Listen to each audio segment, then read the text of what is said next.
नमस्कार। आज देश की तमाम फटाफट खबरों में आपका स्वागत है। न्यूज़ के लिए आप हमारे चैनल को सब्सक्राइब कर सकते हैं। तो बढ़ते हैं खबरों की ओर। कर्नाटक के पूर्व सीएम बीएस येदियुरप्पा की नातिन यानी बड़ी बेटी की बेटी बेंगलुरु स्थित अपने घर में मृत पाई गई। पुलिस के अनुसार 30 वर्षीय सौंदर्या को फांसी पर लटका पाया गया। पुलिस ने अननेचुरल डेथ का मामला दर्ज किया है। पुलिस को संदेह है कि सौंदर्या ने आत्महत्या की हो, लेकिन जांच जारी है। बता दें कि सौंदर्या बीएस येदियुरप्पा की बड़ी बेटी पद्मावती की बेटी है। पुलिस ने इस मामले में एफआईआर दर्ज कर जांच शुरू कर दी है। बता दें कि सौंदर्या एक डॉक्टर थी। 2 साल पहले ही उनकी शादी हुई थी।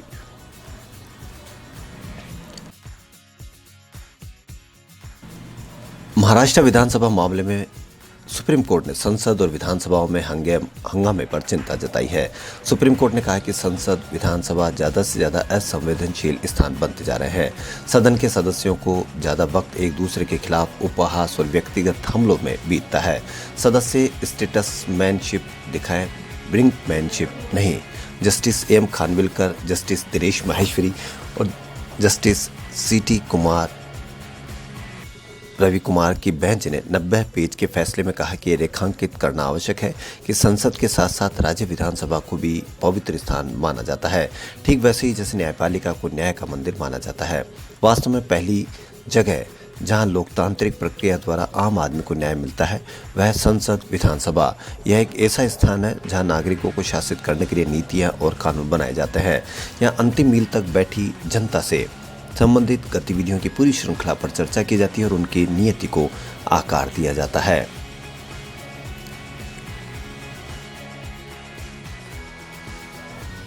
सपा के नेता अखिलेश यादव ने आज आरोप लगाया कि उनके हेलीकॉप्टर को बिना किसी कारण के दिल्ली में रोक कर रखा गया।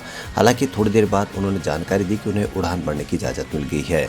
बता दें कि अखिलेश यादव को आज जयंत चौधरी के साथ मुजफ्फरनगर में प्रेस वार्ता करनी है, लेकिन उनके चॉपर को दिल्ली में ही रोका हुआ था। इसे लेकर अखिलेश ने ट्वीट भी किया कि हेलीकॉप्टर रोक सकते हो, हौसलों को नहीं। जनता अब समझ रही है। राष्ट्रीय लोकदल के नेता रोहित अग्रवाल ने भी इस बाबत किया था। अखिलेश यादव का हेलीकॉप्टर को रोकना दुर्भाग्यपूर्ण है और संविधान की हत्या है।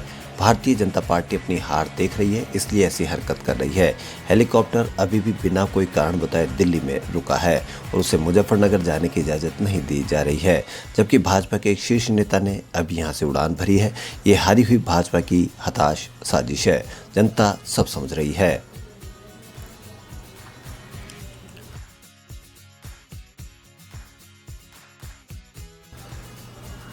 सरकारी नौकरियों में एससी और एसटी को पदोन्नति में आरक्षण पर सुप्रीम कोर्ट ने आज फैसला सुनाते हुए कहा कि पिछले फैसलों में तय किए गए आरक्षण के पैमाने हल्के नहीं होंगे।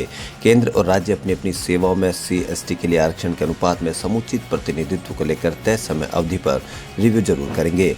प्रतिनिधित्व की अपर्याप्तता के आकलन के अलावा मात्रात्मक डेटा का संग्रह अनिवार्य है। इस मामले में अगली सुनवाई 24 फरवरी को होगी। Justice L Nageswara Rao, justice Sanjiv Khanna और जस्टिस BR गवई की बेंच ये फैसला सुनाया।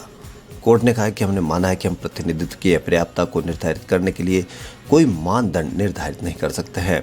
राज्य एससी एसटी प्रतिनिधित्व के संबंध में मात्रात्मक डेटा एकत्र करने के लिए बाध्य है। कोर्ट ने कहा कि एक निश्चित अवधि के बाद प्रतिनिधित्व की अपर्याप्तता के आकलन के अलावा मात्रात्मक डेटा का संग्रह अनिवार्य है। यह समीक्षा अवधि केंद्र सरकार द्वारा निर्धारित की जानी चाहिए।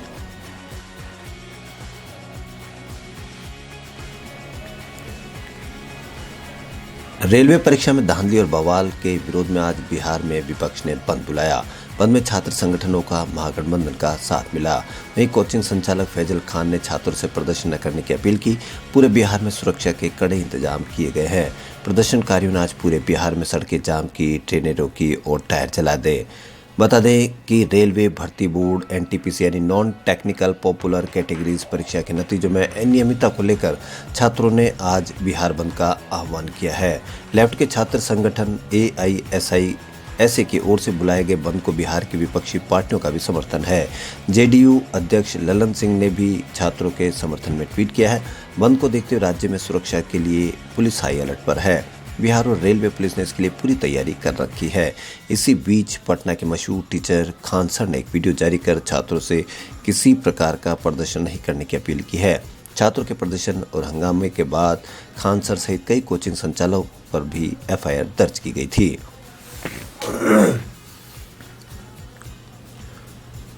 यूक्रेन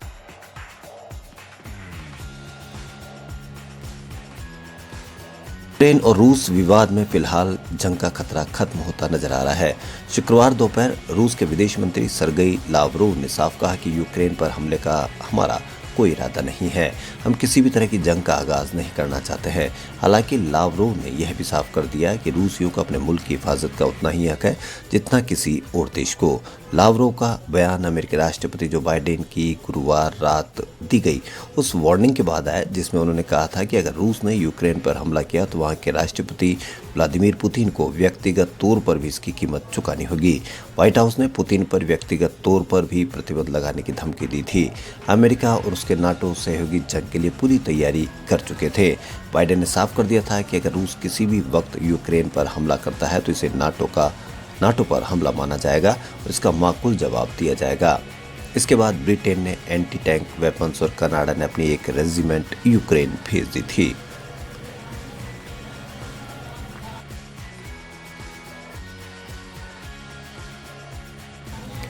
मध्य प्रदेश के बहुचर्चित भय्यू महाराज सुसाइड केस में 3 साल बाद फैसला आ गया है। इंदौर जिला कोर्ट के अतिरिक्त सत्र न्यायाधीश धर्मेंद्र सोनी ने शिष्या पलक, मुख्य सेवादार विनायक, ड्राइवर शरद को दोषी ठहराया है। तीनों को 6-6 साल कैद की सजा सुनाई है। पहले ही तीनों 1105 दिन जेल में रह चुके हैं, यानी आधी सजा पहले ही काट चुके हैं। उन्हें सिर्फ 3 साल और जेल में रहना होगा। फैसले में दर्ज बयानों में खुलासा हुआ कि शिष्या पलक की आंटी भय्यू महाराज की जिंदगी में बहुत पहले हो गई थी। तब पहली पत्नी भी जिंदा थी। उसकी मौत के बाद सबसे पहला शक महाराज की बहन को हुआ था, लेकिन महाराज यह कहकर रह गए कि मैं फंस गया हूँ, निकलना चाहता हूँ। यह भी खुलासा हुआ कि पलक महाराज का बाथरूम, बेडरूम तक शेयर करती थी। इस मामले में सेवादार विनायक की जमानत को लेकर आरोपी के वकील सुप्रीम कोर्ट का दरवाजा भी खटखटा चुके हैं। इधर बेटी कुहू ने फैसले पर कुछ भी कहने से अब इनकार किया है। उन्होंने कहा कि अभी कुछ नहीं कहूंगी, मौका आने पर जरूर बोलूंगी, आपको पता चल जाएगा।